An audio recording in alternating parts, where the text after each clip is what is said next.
सर्वदा सेव्य दादाजी श्री गोकुलनाथ प्रभु चरण शरण अनुरक्त समस्त सेवक वैष्णव वृंद, આજે શ્રી હરિદિવસના અનેક અનેક આશીર્વાદ અને શુભેચ્છાઓ.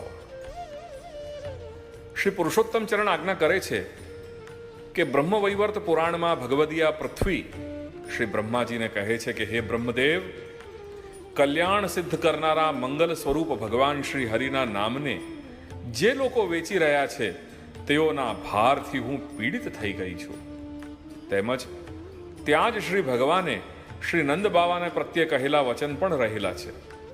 શ્રી ભગવાન કહે છે કે મારા નામ સ્વરૂપ વાણીને જે બ્રાહ્મણ વેચાણ કરે છે તે ક્યારેય મુક્ત થતો નથી.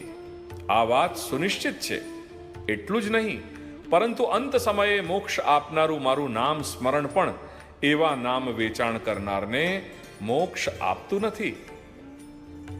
શ્રીમદ ભાગવતમાં કહેલા એક પ્રસંગના સંદર્ભે પ્રભુચરણ ભગવાન શ્રી વિઠ્ઠલેશ જણાવે છે કે અવિચારિત દાનેન સ્વયં દાતા વિનશ્યતિ.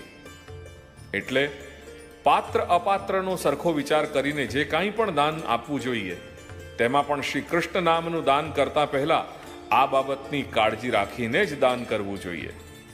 નહીતર વિના વિચારે શ્રી કૃષ્ણના નામનું દાન કરવાથી સ્વયં દાન કરતાનો જ વિનાશ થાય છે.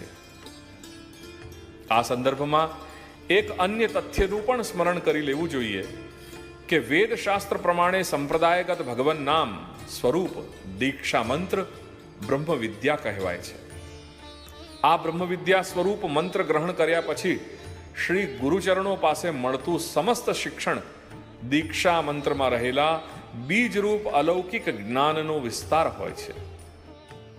તેથી વક્તાના મુખથી મળતા ભગવાન નામરૂપ મહાત્મ્યને જ માર્ગબોધ કે માર્ગ જ્ઞાનના રૂપમાં જાણી સુયોગ્ય શ્રી ગુરુચરણોનું સાનિધ્ય પ્રાપ્ત કરી સાધક શરણાગત કે ભક્તે સ્વમાર્ગ બોધ પ્રાપ્ત કરવો જ હિતાવહ છે.